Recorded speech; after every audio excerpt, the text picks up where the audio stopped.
on extra money and cost to consumers. And we will continue to support Bill C-234, which will remove the carbon tax for on-farm use, and support restrictions on fertilizer, because we need fertilizer to grow food. We will not support restrictions on fertilizer. We need to make a real difference. And what the NDP Liberals want to do is they want to leave people hungry. They like big socialist governments that have happened before. And if we're not careful, Madam Speaker, we are going to see serious problems in our agriculture industry in the near future.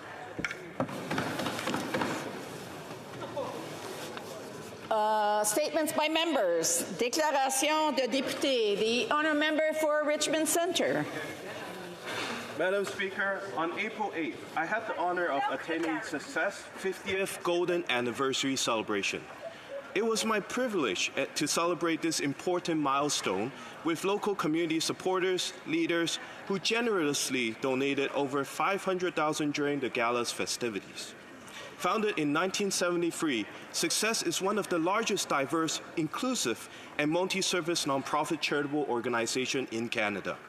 Over the past 50 years, this organization has provided vital assistance to help immigrants settle and integrate into Canada's diverse society. Through their service across Canada, I'm proud to know that many of my constituents of Richmond Centre had greatly benefited from their services and programs. As we celebrate this significant anniversary, let us reflect on their important work of bringing people together, and let us continue our commitment to support newcomers and Canadians. Thank you, Mr. Speaker. The honourable member for Pitt Meadows, Maple Ridge. Mr. Speaker, 6 million Canadians don't have a family doctor, and countless others are forced to wait month after month, sometimes years, because of staffing shortages. We don't have enough doctors. We don't have enough nurses. It doesn't have to be this way. Recently, I met Bill at an event that I held. Bill is an immigrant from Europe and a brand new Canadian. In Europe, he was a surgeon, but not so here in Canada.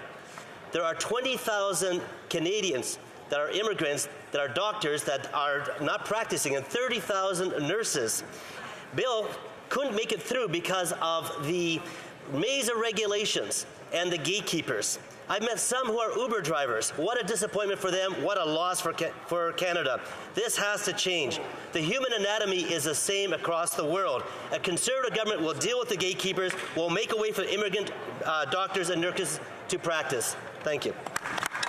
Member for St. John's East. Last week, I visited the dental clinic at the Gathering Place, a street-level community centre in St. John's East.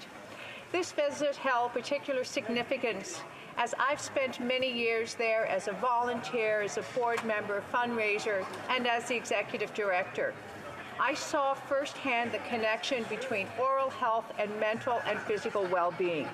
Vulnerable older persons, malnourished because oral disease prevented them from a diet other than soft liquids. Young people with advanced tooth decay, too embarrassed to smile or enter the workforce, and deaths from self-medicated overdose to relieve oral pain.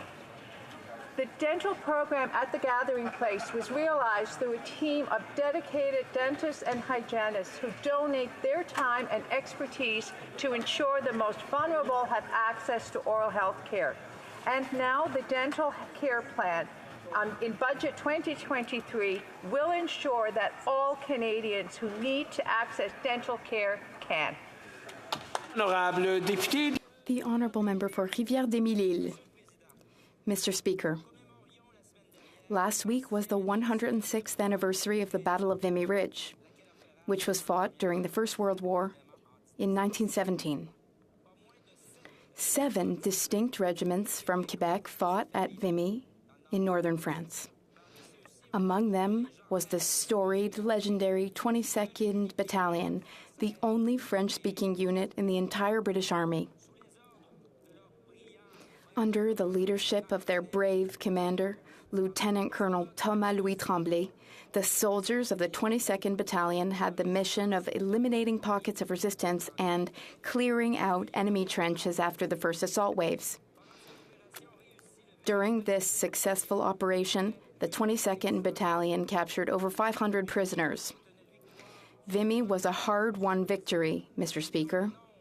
Among the Canadians and Quebecers who fought at Vimy, there were over 10,600 casualties, 3,600 of which were fatal. Let us never forget the price that we had to pay to defeat tyranny. Thank you, Mr. Speaker.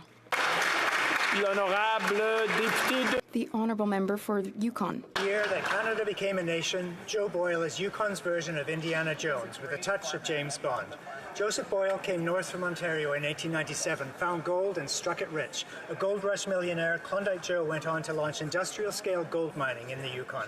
In 1905, he sponsored the legendary Dawson City Nuggets hockey team in their journey by dog sled, bicycle, ship and train to challenge the Ottawa Silver Sevens for the Stanley Cup. When war broke out in 1914, Boyle recruited a 50-man machine gun battery of Yukon gold miners to fight for the Canadian Expeditionary Forces. In the years to follow, Boyle reorganized Allied Russia's military supply system, ran a network of spies for the British Secret Service, rescued Romanian royals from newly Bolshevik Russia, and helped rebuild Romania after the war. In later years, he became an intimate friend, perhaps a lover, of Queen Marie of Romania. His early death 100 years ago makes us wonder what more he might have done. Mr. Speaker, Joe Boyle, the man with the heart of a Viking, dreamed and lived big. Another Yukoner who made his mark on the world. Hear, hear. The Honourable Member for West Nova. Thank you, Mr. Speaker. This week we celebrate National Volunteer Week, and I want to acknowledge and thank all the incredible volunteers across West Nova's communities for their many, many contributions. It's without a doubt that our volunteers are an important part of the backbone of our communities by offering so generously of their time to help others. Our volunteers have the backs of our citizens no matter what, and they continuously set up for the betterment of our communities. Sans application extraordinaire des Without the extraordinary contributions of volunteers in our communities, sports, cultural, community, and recreational events would not be possible, nor would they be as popular and successful as they are.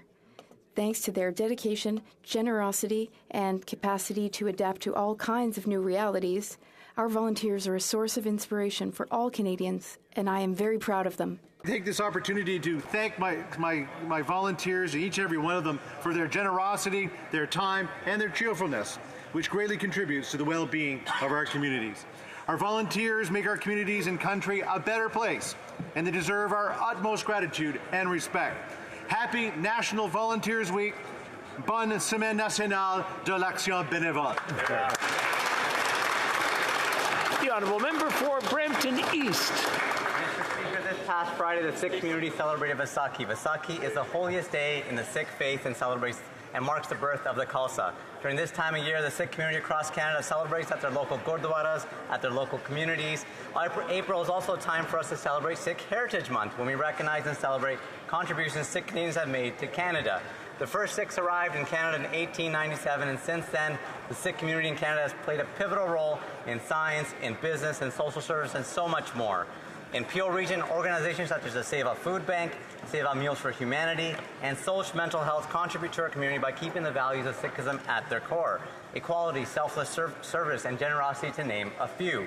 Canada is the first country in the world to recognize Sikh Heritage Month, and I encourage everyone in this House to take a moment to learn more about the vibrant history of the Sikh community here in Canada. Please join me in wishing everyone celebrating a very happy Vaisakhi and Sikh Heritage Month.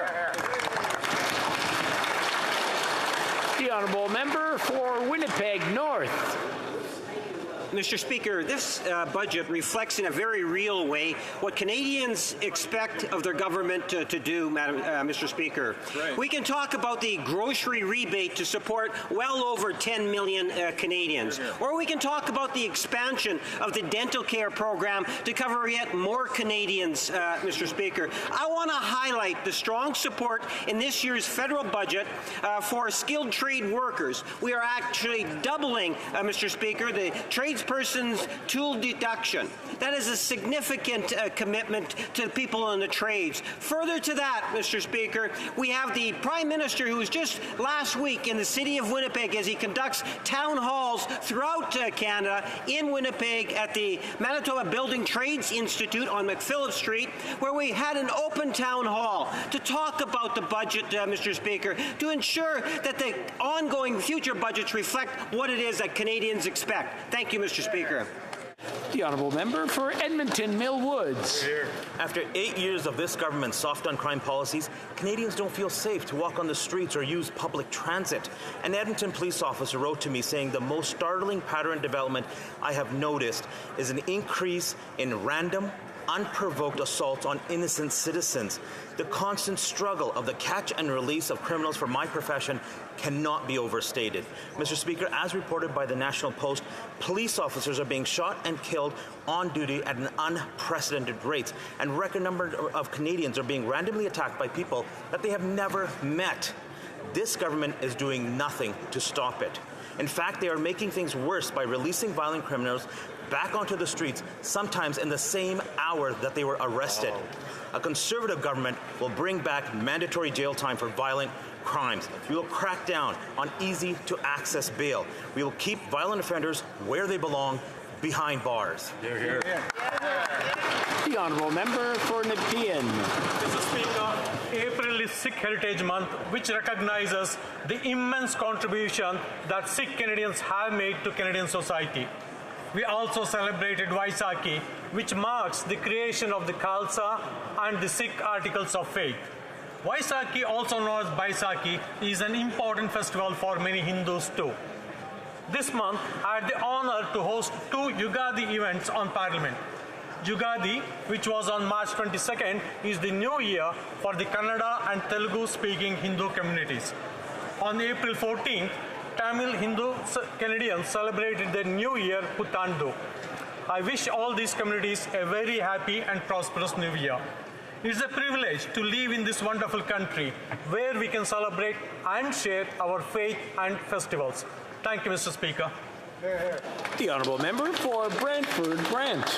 Mr. Speaker, last week the Prime Minister's Chief of Staff emphasized that there was nothing he didn't read or wasn't briefed on. However, as expected, no explanation was provided for his absence of action. For example, over the last 6 years, NSICOP reported on the influence of foreign interference and made recommendations to the Prime Minister. Global Affairs identified Beijing campaigns aimed at discouraging Chinese Canadians from voting Conservative. Prime Minister and ministers were briefed on Beijing's interference network involving at least 11 candidates, and the director of CSIS repeatedly asking the Prime Minister for legislative changes. And what did the Prime Minister do in response? Absolutely nothing. It's clear that upholding Beijing's objective to defeat Conservatives were more important for the Liberals than prioritizing the security of our democratic institutions, only intensifying the demand for an independent inquiry to openly investigate foreign interference in our country. Hear, hear. Before going to the next person, I just want to remind everyone that SO31s are taking place. J'aimerais rappeler à tout le monde que on a des SO. I remind everyone that SO31s are taking place. If you'd like to chat, please whisper or go to the lobbies. Everyone gets to hear what's being said. The honourable member for Lethbridge. Based on Bills C11 and C18, we know that this government is committed to censoring what people can see, hear, and post online. But what just came to light is that they're so committed to this that they've actually gotten a head start.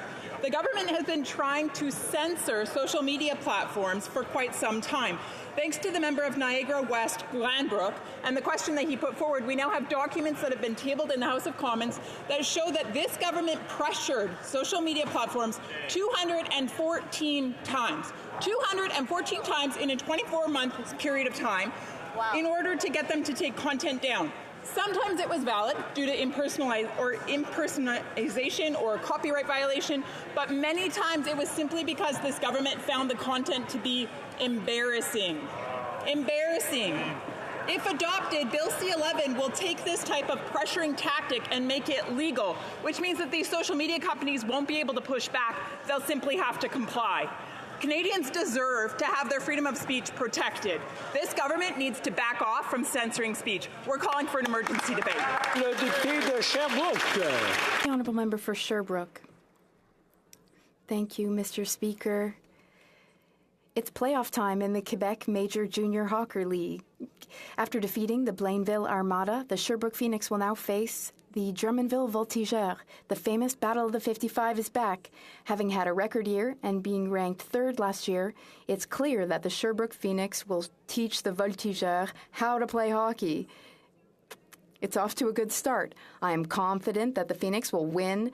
I'm so confident that I'm bringing back the challenge that the member for Richmond, Arthabaska, made to the member for Drummond. If the member for Drummond accepts the challenge, he will come eat a poutine at the Louis Luncheonette in Sherbrooke while proudly wearing a Sherbrooke Phoenix jersey. If, by some miracle, the Voltigeurs win, then I will go to Drummondville to accept my defeat.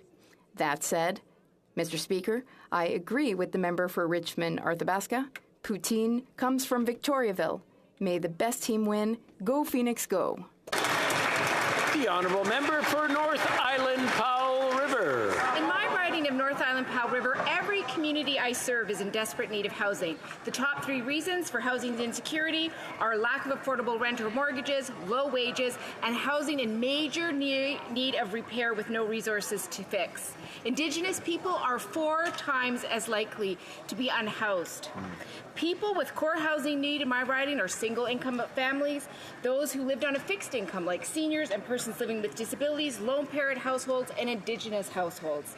This requires a real partner from the federal government, and our region is simply not seeing that. My constituents have ideas. Redesign the Reaching Home program rural and remote funding stream. My communities have sent meaningful and thoughtful feedback. Listen to it.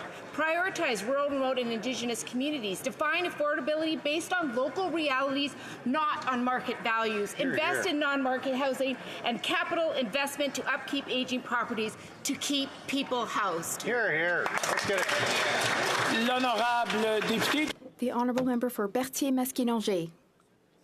Mr. Speaker, do you remember that on February 8th, all parties voted to protect supply management and trade agreements? All parties voted for Bill C-282. I know you remember. It's time for political parties to remember that too. Because right now, in committee, the Conservatives are filibustering to block C-282. They're delaying, they're stalling, they're fooling around, Mr. Speaker. They're doing everything they can to sabotage a bill that they voted for. Mr. Speaker, this is a very sad display because the very future of agriculture in Quebec is at stake. So, I call on the Quebecois members of Parliament from all parties.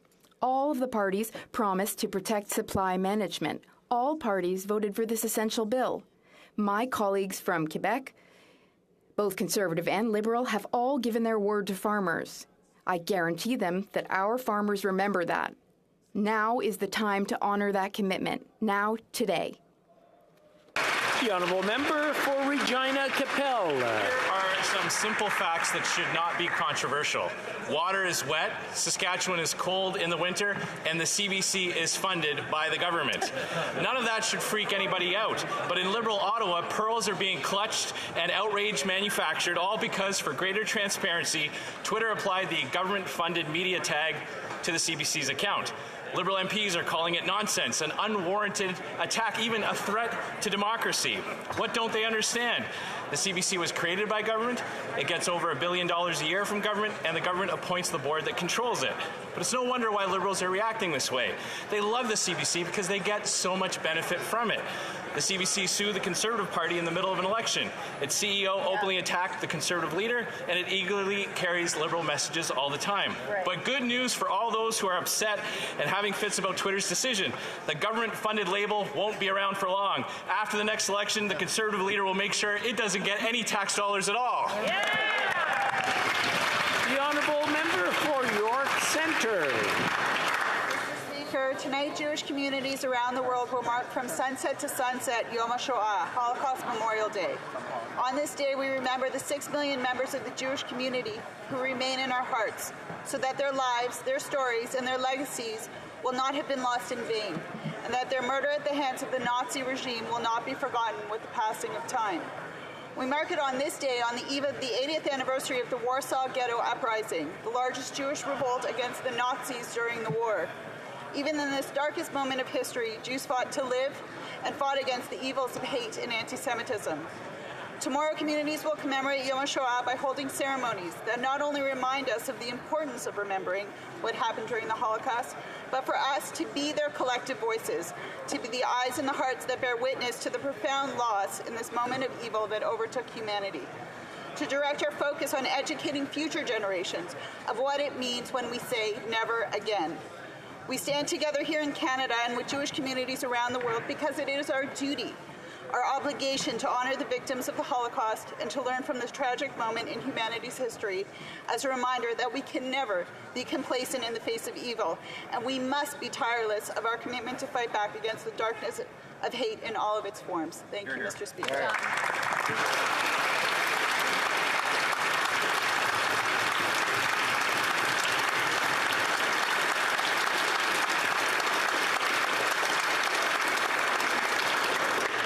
Questions. Question orale. The Honourable Leader of the Opposition.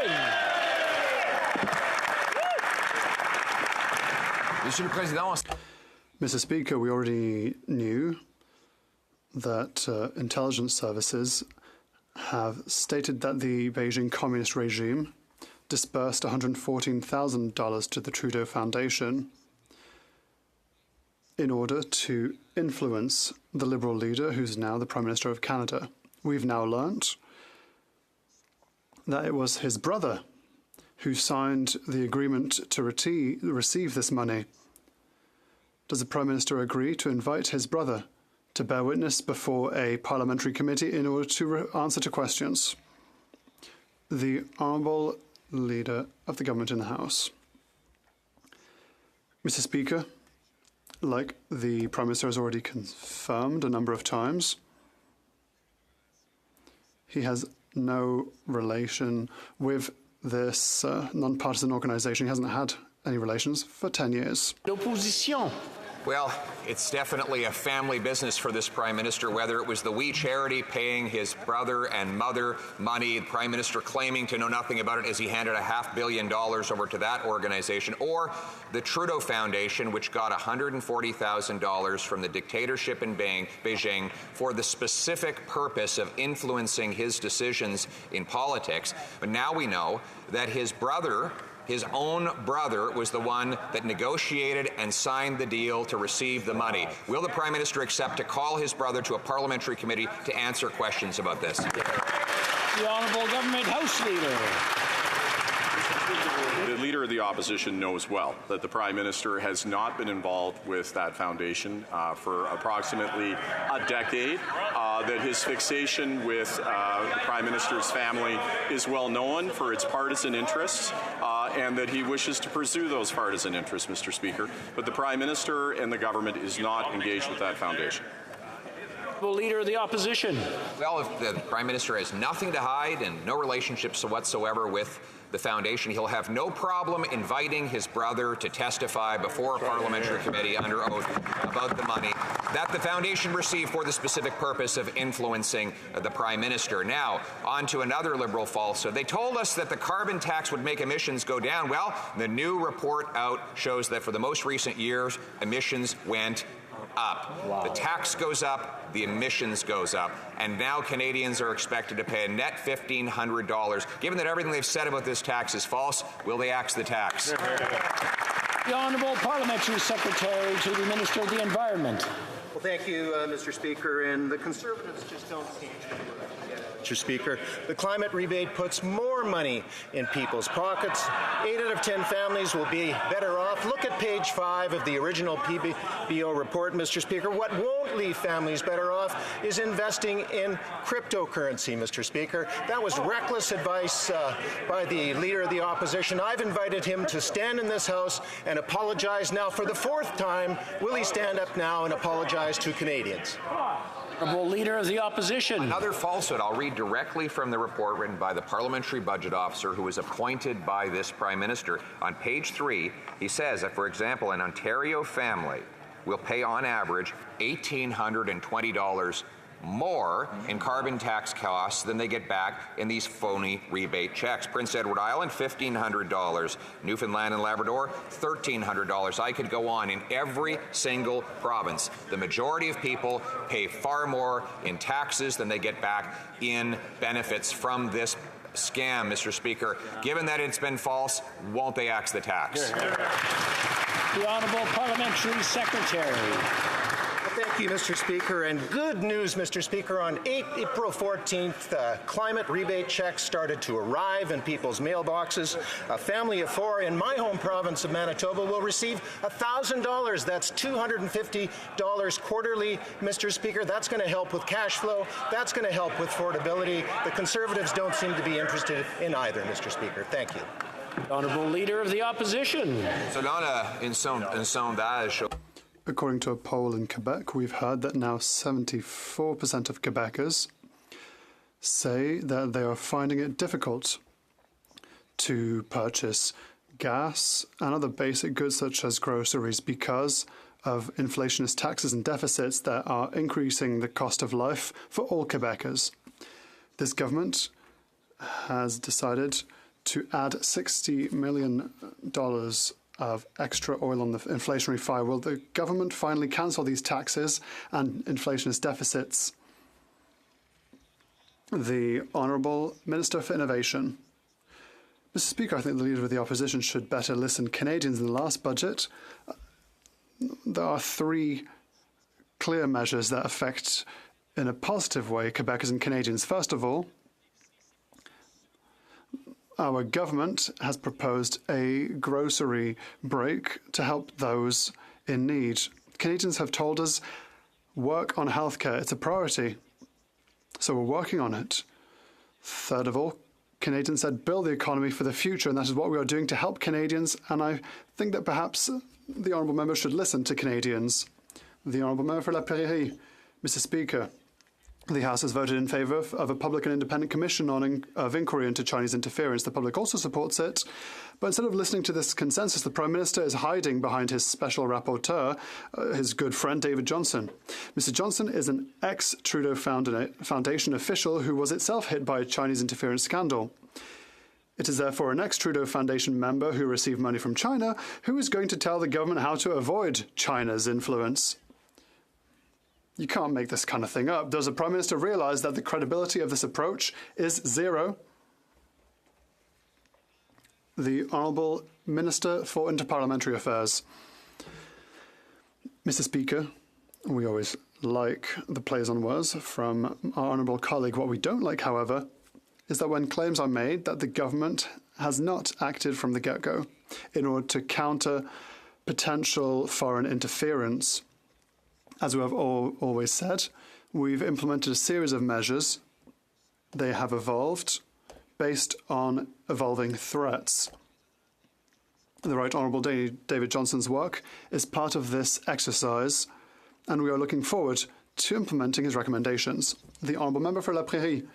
Mr. Speaker, in her testimony on Friday, the Prime Minister's Chief of Staff, Katie Telford, did not tell us very much. 2 hours to tell the committee members that she would not say anything. But she did tell us that everything she knows, the Prime Minister also knows. And she also told us that the Prime Minister is very attentive to CSIS reports. So, the Prime Minister has known about the allegations of Chinese interference in the election from the beginning. If he refuses a commission of inquiry, does he not realise that he is sending a message that he has something to hide? The Honourable Minister. Mr. Speaker, the Chief of Staff stated what the Prime Ministers and other ministers have said from the very beginning. That is, the government has been informed a number of times about security and intelligence organisations of the threat of foreign interference. And that's exactly the reason for which we have acted. And that's what the previous government did not do. We've also said, Mr. Speaker, that the Right Honourable David Johnston is better placed to have a look at all elements in order to give advice to the government. And we are looking forward to following his advice. For Burnaby South. In the pandemic, public sector workers stepped up and provided the much-needed help to give Canadians a lending hand in a difficult time. Now these workers are being impacted by inflation, and they don't want to go to strike. They want to work. So the government has a responsibility to negotiate fairly. So will the government get serious and negotiate a fair contract that respects the public service workers? Hear, hear. The Honourable Minister. Public service from the PSAC provide important services to Canadians, and the government values their work. The government is committed to reaching agreements at the bargaining table that are fair for the employees and reasonable for taxpayers. We have a good offer on the table, and there's enough ground to reach a deal. Canadians expect both parties to bargain in good faith and find compromise, and that's what we're doing today, Mr. Speaker. Merci. The honourable member for Burnaby South. Pendant la temps difficile de la... The public service delivered the goods during the pandemic, and now they deserve respect. They are struck by inflation, like other workers. Is the government going to take these negotiations seriously and negotiate a contract that respects these public service workers? The Honourable President of the Treasury Board. Mr. Speaker, public servants from the PSAC do excellent work, and the government appreciates their work. We are therefore committed to signing an agreement at the negotiating table, an agreement that is equitable and fair for public servants and good for the taxpayer. We have a good offer on the table, and there are a sufficient number of commonalities for us to be able to come to an agreement. Canadians expect us to work together, and that is what we are doing today. Thank you, Mr. Speaker. The honourable member for Calgary, Forest Lawn. Liberals misled Canadians for 8 years about their carbon tax scam. They claimed that it would put more into the pockets of Canadians than what they paid into it, but the Liberal Environment Minister admitted that they misled Canadians, and the PBO backed that up in his current report on the carbon tax scam. Our hardworking truck drivers are going to get slammed with an extra $150 in cost every single time they fuel up because of this scam. This carbon tax scam is going to cost Canadians more, so Liberals can continue to virtue signal and fill up their own coffers. Why doesn't the Prime Minister stop virtue signaling and stop punishing Canadians for eating, heating and living and scrap the scam? The Honourable Parliamentary Secretary to the Minister of the Environment. Thank you, Mr. Speaker. And Mr. Speaker, good news is coming to Atlantic Canadians. On July 1st, the climate action rebates will be coming to all of the Atlantic provinces. That is going to mean $1,000 or more to a family of four. Mr. Speaker, even the Premier of New Brunswick likes it. At least one Conservative likes it, Mr. Speaker. And I quote him, "We need to make a choice that is in the best interests of New Brunswickers. What this does right now is provide relief from inflation. We agree with the Premier of New Brunswick. I wish the Conservatives would too." Honourable member for Calgary, Forest Lawn. They should slap a not as advertised label every single time the Liberals and the NDP talk about their carbon tax scam. They know for a fact, and it's backed up by the PBO, that on average Canadians will pay an extra $1,500. The PBO also proved it wrong, and the emissions have went up. They claimed that they would fix the environment. That was false. They said that Canadians would be better off. That was false, and the Liberal Minister admitted that they misled Canadians for 8 years. 1 in 5 Canadians are skipping meals. 1.5 million Canadians are going into a food bank in a single month. Let's get real. This is a tax plan. Let's scrap the scam and give Canadians a break. The Honourable Minister of Immigration. Mr. Speaker, I'm pleased to correct the record. The honourable member knows that Canadians will receive more than they actually pay as a result of the increased prices. The only thing that the Conservatives' argument hedges upon is the belief that the alternative is to take no action.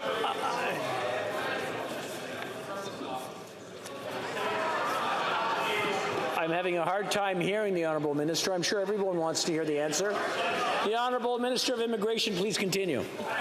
Mr. Speaker, the Conservatives' argument rests upon the premise that the alternative to putting a price on pollution is to do nothing to fight climate change. Every measure that they would put forward has a greater cost than putting a price on pollution. Look to the court decisions, including those from Western Canada, that said putting a price on pollution is the most effective way to combat climate change. We found a way to make it more affordable for families at the same time.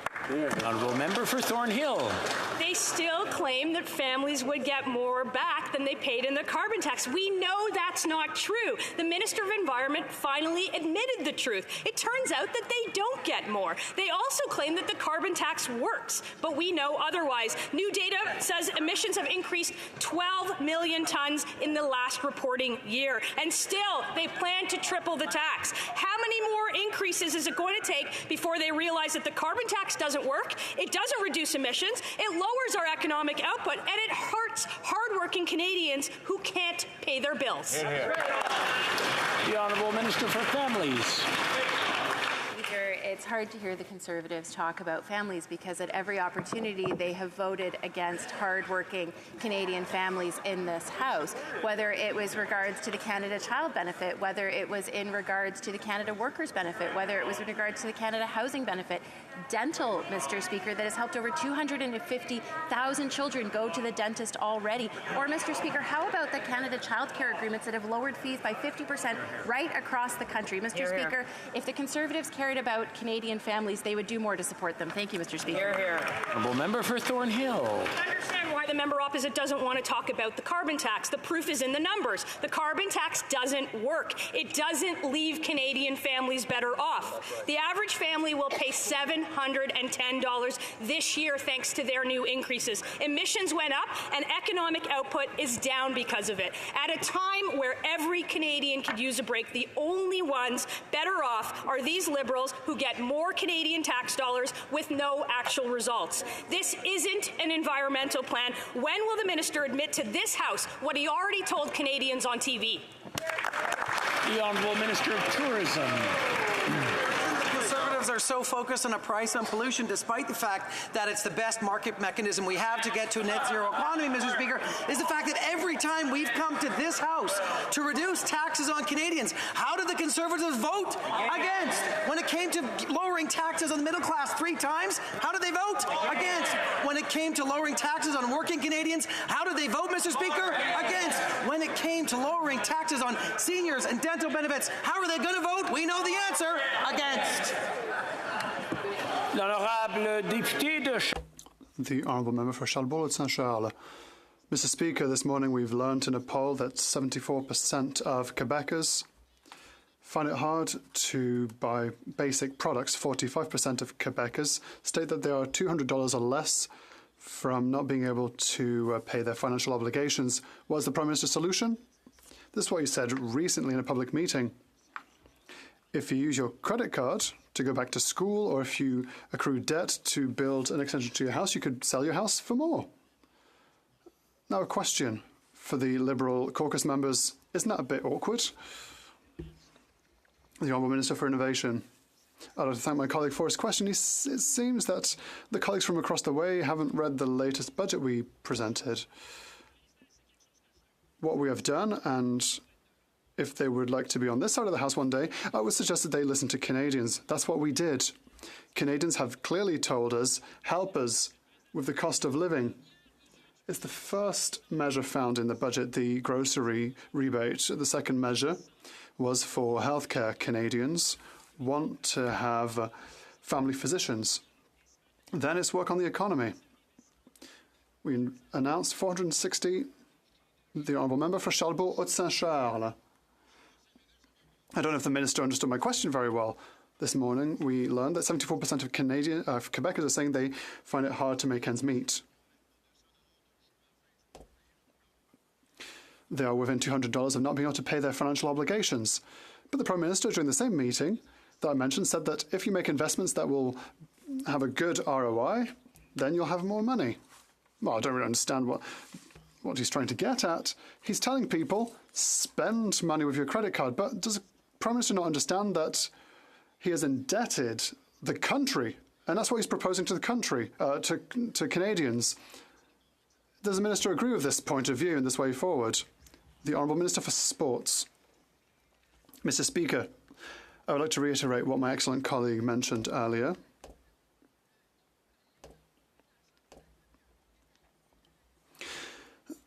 We are listening to Canadians, and we know that people are finding it hard to make ends meet. And that's why our budget takes into account these difficulties, brings help. We also help people with their groceries, with healthcare. We help people with dental care, so that dental care is accessible for families. So, Mr. Speaker, all they have to do is vote for our budget, and everything will go much better for Canadians. The Honourable Member for Berthier-Masquinongé.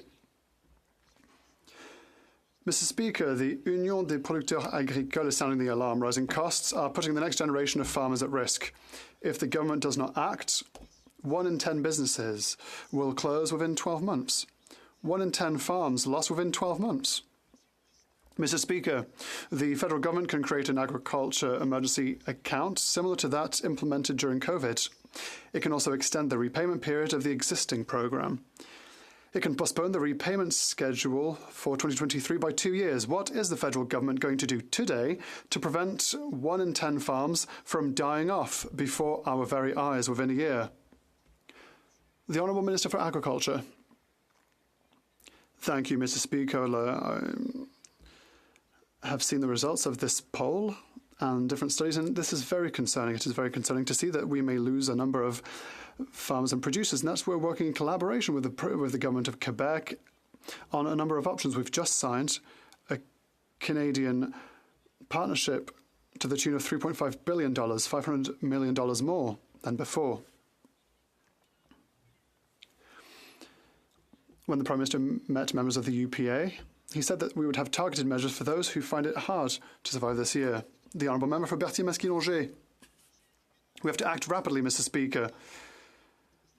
No matter how much people talk about the importance of local food resilience, it doesn't matter if we let our farms disappear.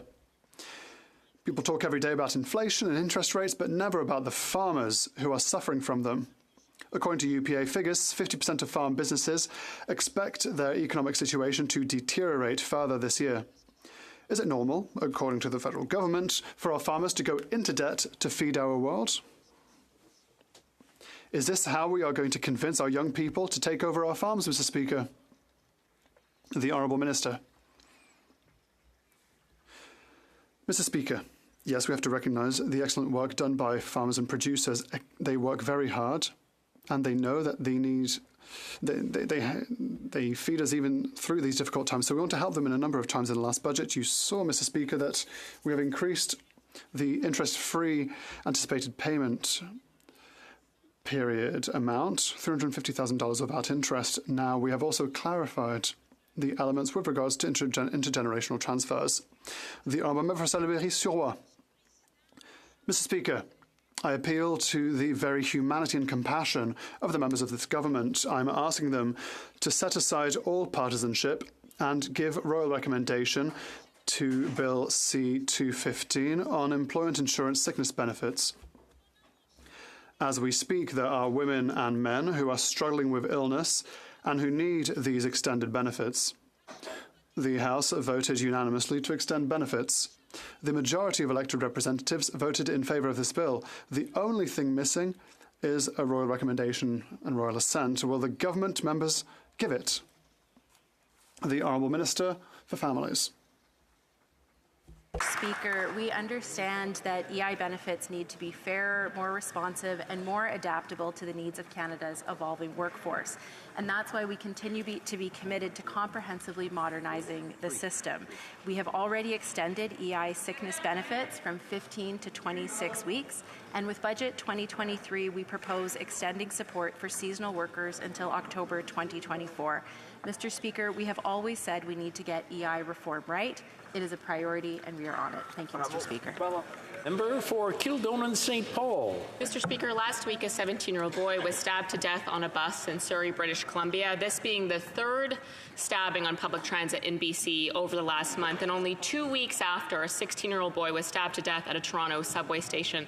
And Edmonton is reporting a 53% spike of attacks on public transit. The violent crime surge in this country has reached into every corner, Mr. Speaker.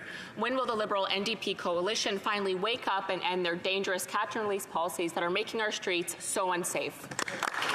The Honourable Minister for Public Safety.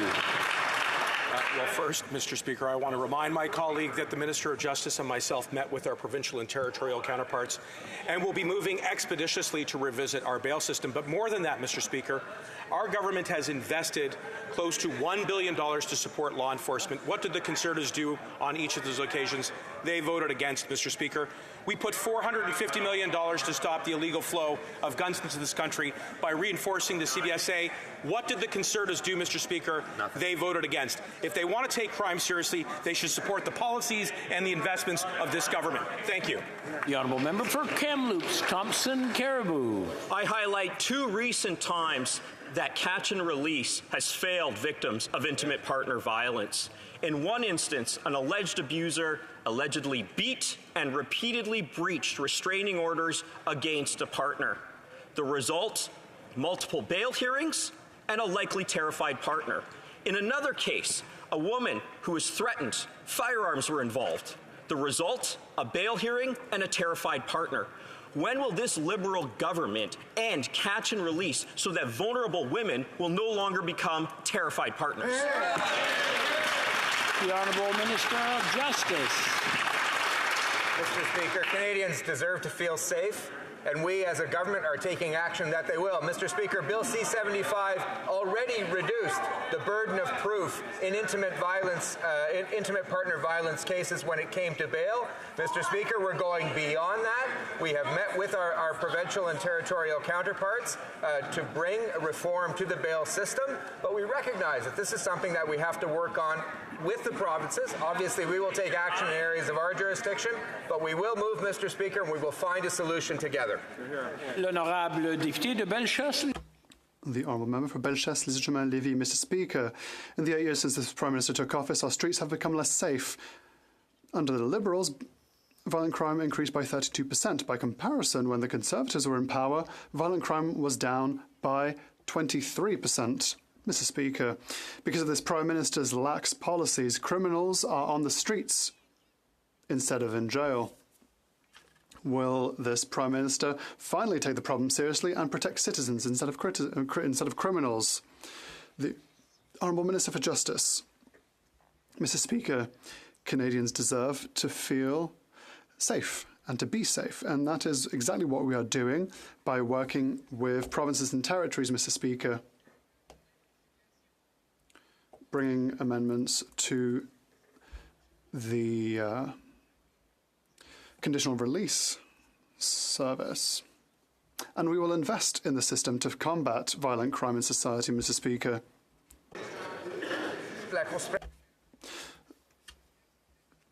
Michael Mondeva of the Supreme Court of Canada has asked us to work more on violent crime, and that's what we will do, Mr. Speaker. I just got back from a 2-week cross-country tour, hearing from Canadians who are struggling to find a home they can afford in the city where they can work and raise a family.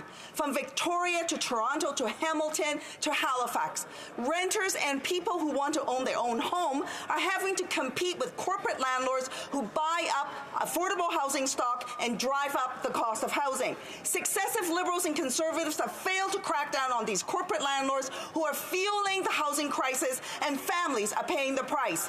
What and when are the Liberals going to stop the profiteering of housing so that families can find a home? The Honourable Minister for Housing. I don't think my time for the answer is actually enough to articulate all the things we've done. We've done so much to enable families to access homes. Introducing the Canada Housing Benefit, putting together a 1% tax on vacant homes owned by non-Canadian, non-resident owners, putting together a ban on foreign owners of Canadian residential real estate, investing billions of dollars to build more affordable housing, including deeply affordable housing through the Rapid Housing Initiative, and so on and so forth. We will not relent until each and every Canadian has access to a safe and affordable place to call home. The Honourable Member for Edmonton Griesbach. Mr. Speaker, Muslim and Jewish people across Canada are increasingly worried about the rise in hate crimes against their communities. Last week, we saw an outrageous act of hate committed against a Markham mosque that could have turned deadly, Mr. Speaker. Synagogues have also been a target of hateful acts, and the police report hate crimes have increased a shocking 67%, Mr. Speaker. Will the Liberals commit to protecting all Canadians by supporting the NDP's call for an emergency debate on recent Islamophobic and anti-Semitic attacks? The Honourable Parliamentary Secretary. Mr. Speaker, I appreciate this comment from the member opposite because it's really important to outline what is taking place in our society right now.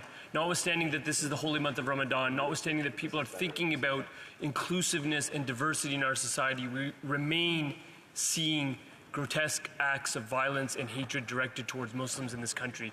This kind of intolerance has to stop. What we are doing as a government and what we're doing, hopefully, as all parliamentarians is challenging those acts when they occur, speaking out against them, and working towards legislation and policies that will invest in the security of places of worship and ensuring that people are able to celebrate who they are in this country and have freedom of worship. Thank you. The honourable member for Mississauga, Streetsville. Last week, my colleagues and I had the privilege of welcoming a charter flight of 353 Afghans who arrived in Toronto. These are Afghans who supported Canada's mission in Afghanistan, family members of former interpreters, and privately sponsored refugees. Though some may have found refuge in Canada, many continue to face risks in leaving Afghanistan or simply making their journey under the hands of the Taliban. Can the Minister of Immigration, Refugees, and Citizenship update us on our work to get them to safety? Well, Minister of Immigration. Mr. Speaker, I'd like to thank my colleague, the honourable member, not just for her question, but for being on hand to welcome that chartered flight, which marks the arrival of the 30,000th Afghan refugee in this country.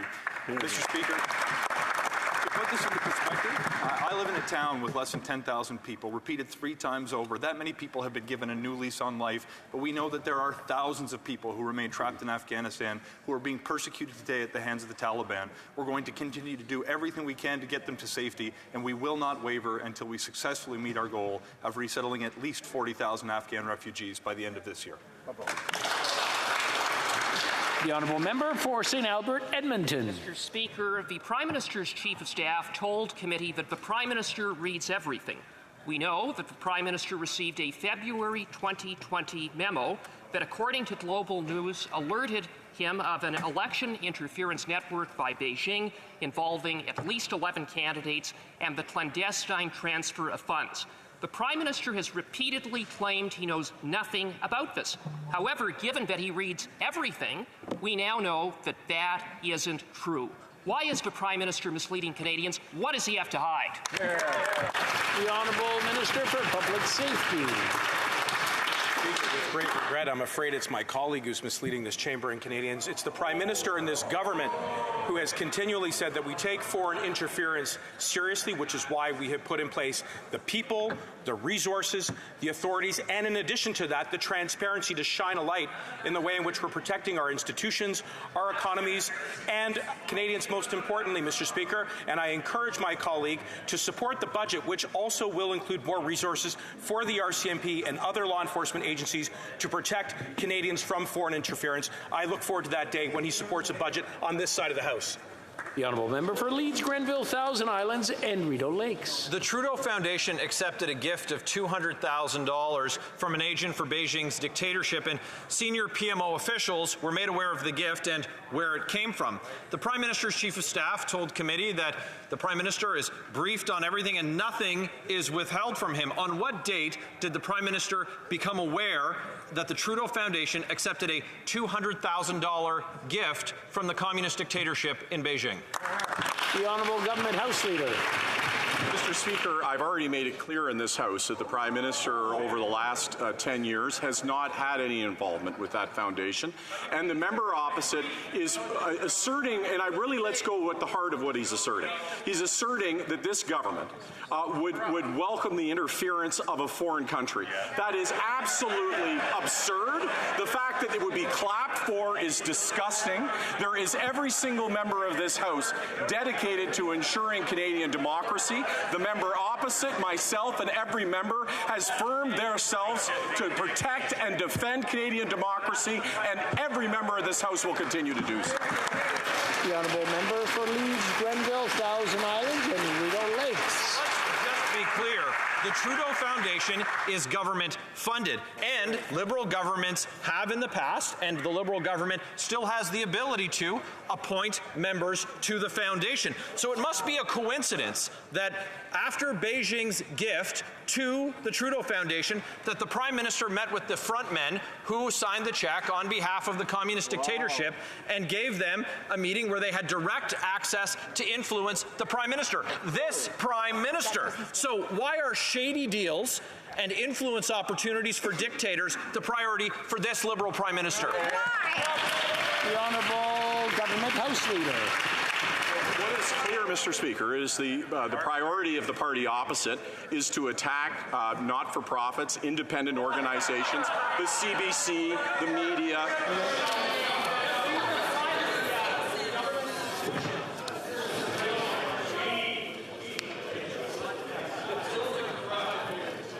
It's a government institution. The Privacy Act.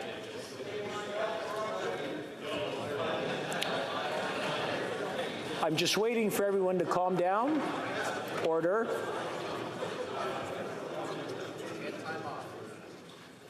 The Honourable Government House Leader, you have another 25 seconds. Mr. Speaker, on the floor of the House of Commons, members are protected by privilege. They have the opportunity to say anything that they wish.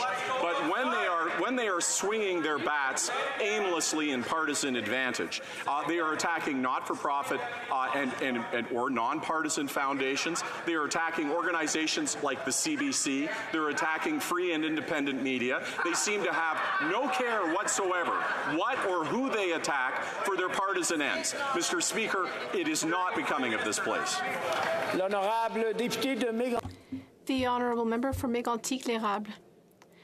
Well, Mr. Speaker, the communist regime in China feels that it can influence the Prime Minister using strawman donations and other forms of influence.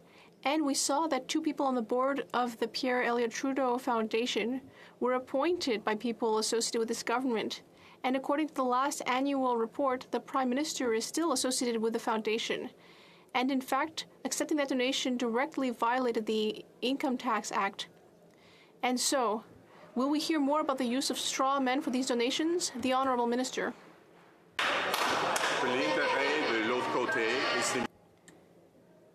We know that the other side is engaging in partisan politicking. And they are prolonging the type of partisanship that does not work for our economy and that does not work for our democracy. It's very clear that every MP here, both on our side and the other side, are loyal to Canada and are very clear on the fact that our responsibilities as members of Parliament are our highest responsibility. And that's why I'm here, that's why they're here. The Honourable Member for Laurentides-Labelle. Mr. Speaker, the ice storm ruined Easter for many Quebecers. They either didn't have power or they were working day and night to get it back. The Bloc Québécois stands with all those who suffered harms and damage.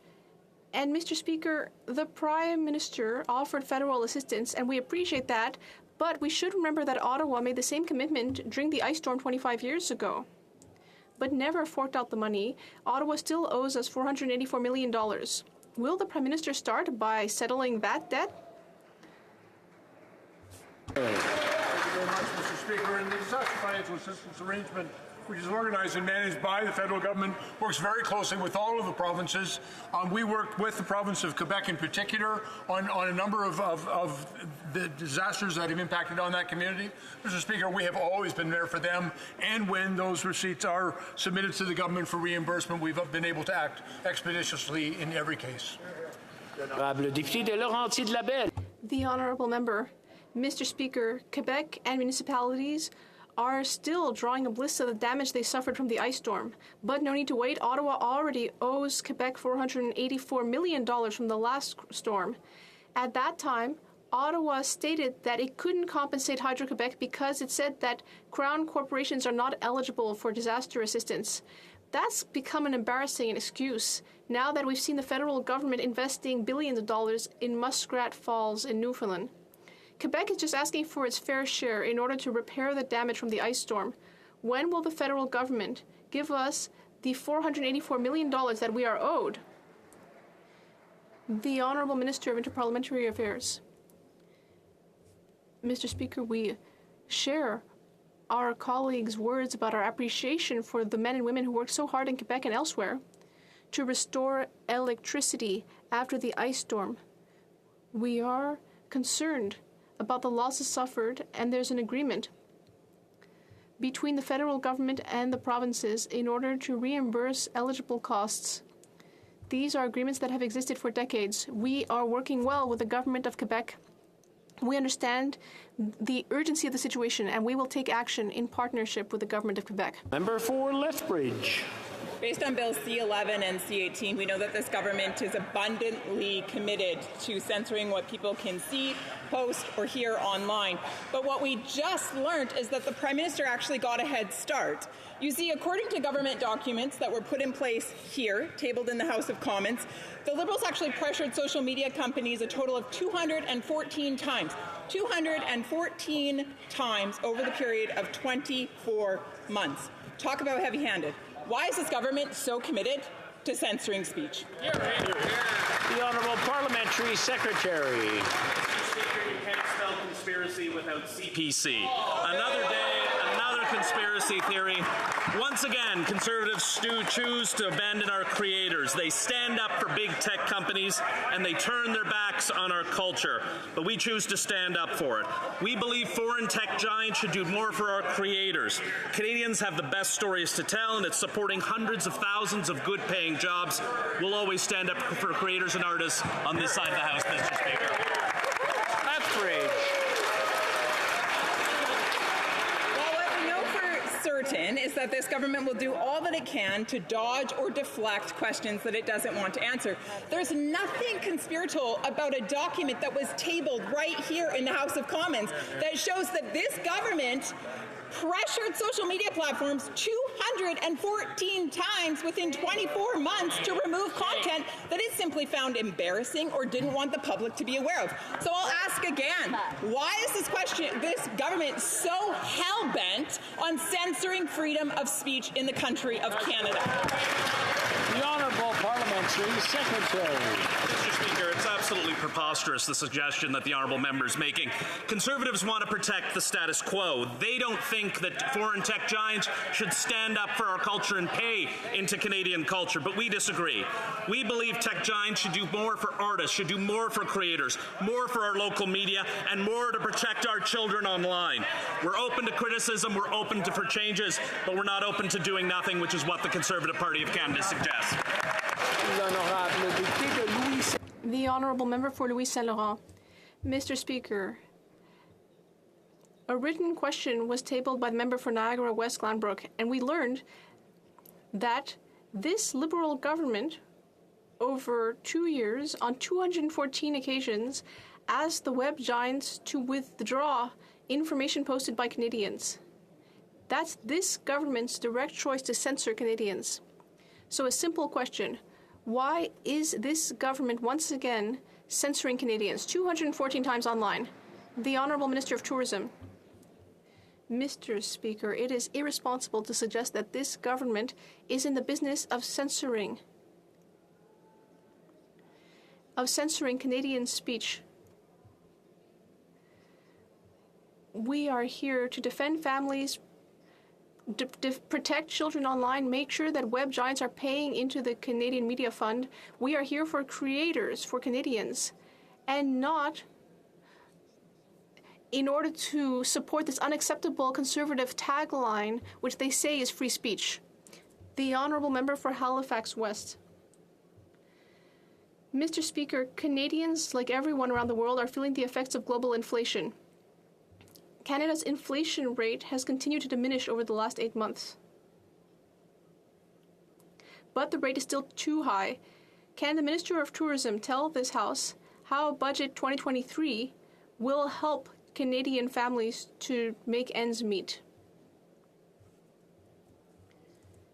The Honourable Minister of Tourism. Mr. Speaker, I'd like to thank the member for Halifax West for her question and all of the hard work that she's been carrying out on behalf of Canadian families. The new grocery rebate will help 11 million Canadians to face the increase in the cost of living. It will put hundreds of dollars into their pockets and will ensure that there is more money for them to help feed their families. It is disappointing to see that the Conservatives will be voting against the budget and this significant support. We will continue to fight for Canadians. For Selkirk Interlake Eastman. Years of restraint, cost-cutting, downsizing, and deferred investments have meant that Canada's defence capabilities have atrophied. That's a direct quote from a letter from over 50 of Canada's former cabinet ministers, defence experts, and military leaders. They're calling on this government to live up to our responsibilities to protect Canadians against all threats, foreign and domestic. But due to this government's lack of investment in demoralizing policies, we are short 10,000 troops today and over 4,200 military procurement staff. Wow. Enough is enough. Why aren't these Liberals supporting our military heroes? Exactly. The Honourable Minister of National Defence. Mr. Speaker, unlike the Conservatives who let defence spending dip below 1%, our government will continue to make investments in our military and in defence spending. Hear, hear. For example, we're increasing defence spending by 70% beginning in 2017.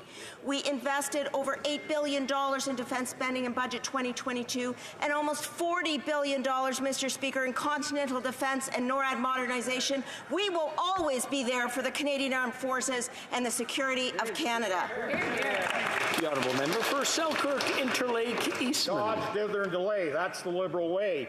Now, this is a call for action from former Liberal and Conservative politicians, as well as non-partisan defence experts. They say Russia's brutal war in Ukraine, as well as a continuing expansion of the military arsenals of authoritarian regimes, should have prompted a major reassessment of our defence posture. Sadly, well-connected consultants, big bankers, and wealthy bondholders get more from this government than our troops. When will the Prime Minister take our defence and national security seriously and safeguard our peace, prosperity, and way of life? The Honourable Minister. Mr. Speaker, I'm not sure if my honourable colleague heard the billions of dollars that I just mentioned, including almost $40 billion in NORAD modernization and defence spending. But let me assure this House that our government is undertaking a defence policy update. We are consulting broadly with stakeholders, and we will be back with additional plans to ensure that the Canadian Armed Forces and the defence of Canada is undertaken with the utmost integrity and stability. Thank you, Mr. Speaker. The Honourable Member for South Shore St. Margaret's. Elver poachers are still fishing on the rivers in Nova Scotia, even though the minister shut the fishery down on the weekend. DFO enforcement for 2 years has been told not to arrest, just to observe. Shockingly, the government was surprised that thousands of poachers showed up instead. It's beyond ridiculous that the minister shut down the fishery because the poachers caught the quota, not the license holders, while DFO stood by and didn't enforce the law. Why are Liberals supporting criminals continuing to fish elvers while stopping legal harvesters? The Honourable Minister of Fisheries. I think the member has his facts backwards. In fact, this year, we more than doubled enforcement capacity. We worked collaboratively with the RCMP to ensure that it was even stronger enforcement. But, Mr. Speaker, my primary responsibility is the safety of people and conservation of this species, and that's why I shut the fisheries down. The Honourable Member for Mississauga East Cooksville. Mr. Speaker, many Canadians are having a tough time with the cost of living, and that's why it was so important to see measures in this year's budget to support families. I've heard from constituents about the high cost of food and what it's putting, the strain it's putting on family household finances. Could the Minister of Family, Children and Social Development please update this House on what's being done to make life more affordable for these families? Thank you, Mr. Speaker. The Honourable Minister of Families. Thank you, Mr. Speaker, and I'd like to thank my colleague from Mississauga East Cooksville for the important question. All members in this House are aware, because we've heard from constituents right across this country how challenging these times are, and that's why our government has acted yet again in Budget 2023. In addition to several measures that have been in place this year, as well as previously, we brought forward the grocery rebate, which could provide up to $460 for a family of 4 or $220 for seniors or single individuals. We know, Mr. Speaker, that for the 11 million Canadians that are going to receive the grocery rebate, that this will go a long way. We're continuing to be there to support Canadians through these tough economic times. We understand the high cost of food is having an impact, and we'll continue to be there for them. Thank you, Mr. Speaker. Honourable Member for Timmins James Bay. There was a devastating fire in Webequie First Nation last week, and now 8 people are homeless. And like the tragic fire death last month in Pewanik, the community had no fire truck, no fire hall, no equipment. Now, Webequie just happens to be in the heart of the Ring of Fire, and Doug Ford has promised to personally drive a bulldozer across their lands to dig up their wealth for investors. Meanwhile, people in Webequie have no safe drinking water, they live in substandard homes, and they have no fire protection to keep their children safe. So to the Minister, will she commit today to a proper fire hall, life-saving equipment, and proper homes for people in Webequie First Nation? The Honourable Minister of Indigenous Services. Speaker, I thank the member for his constant advocacy for equity for First Nations people. He's absolutely right. We all have to do better to make sure that every single person across this country has a fair chance at success, and that's why my department and the Government of Canada is investing historic amounts in First Nations housing, in child welfare, in education, in all the infrastructure that is significantly lacking, like in Webequie. And yes, Mr. Speaker, I will commit to the member to work with Webequie to make sure that it can better protect its citizens. The Honourable Member for Richmond North Athabasca. Mr. Speaker, 2 weeks ago, I asked the Prime Minister a question about whether he approves of the Governor General's expenses when she traveled to Germany for 4 days, which cost $700,000, and another trip to the Middle East where she spent more than $2,600 for meals on the plane for each person in her 30-person delegation. But the answer that I received from the parliamentary secretary was disconcerting. He justified this by saying that the expenses were about the same as those from previous governors general. So I would like to repeat my question to the Prime Minister. Does he agree with this indecent spending, yes or no? The Honourable Minister for Interparliamentary Affairs. Mr. Speaker, the Prime Minister and our colleagues have been very clear.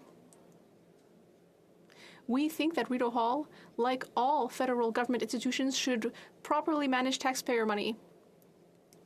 We know that Rideau Hall has re-examined this type of expense with their partners in the armed forces and at the Department of Global Affairs. We will continue to ensure that all expenses are reasonable and necessary. C'est tout le temps que nous avons pour la période de questions. That's all the time we have for questions today. If I can have your attention, I wish to draw the attention of members to the presence in the gallery of the Right Honourable Alison Johnston, Presiding Officer of the Scottish Parliament.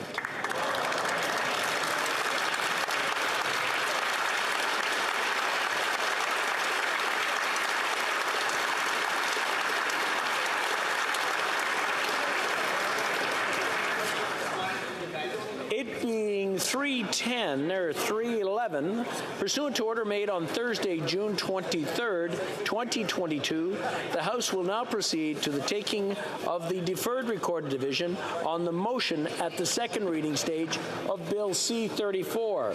Call in the members. Thank you for pointing that out.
The question is as follows.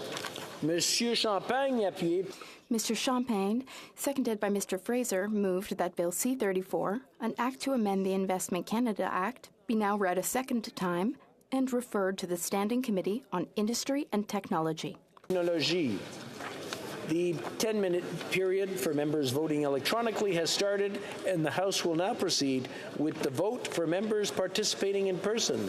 Que tous ceux qui appuient la motion veuillent bien se... All those in favor of the motion will please rise. Mr. Holland. Mr. Macaulay Cardigan. Mr. Macaulay Cardigan. Mr. Blair. Mr. Blair. Ms. Bennett. Ms. Bennett. Mr. Boissonneau. Monsieur Boissonneau. Mr. Champagne. Monsieur Champagne. Ms. Anand. Ms. Anand. Monsieur Lametti. Monsieur Lametti. Ms. Hutchings. Ms. Hutchings. Ms. Gould. Ms. Gould.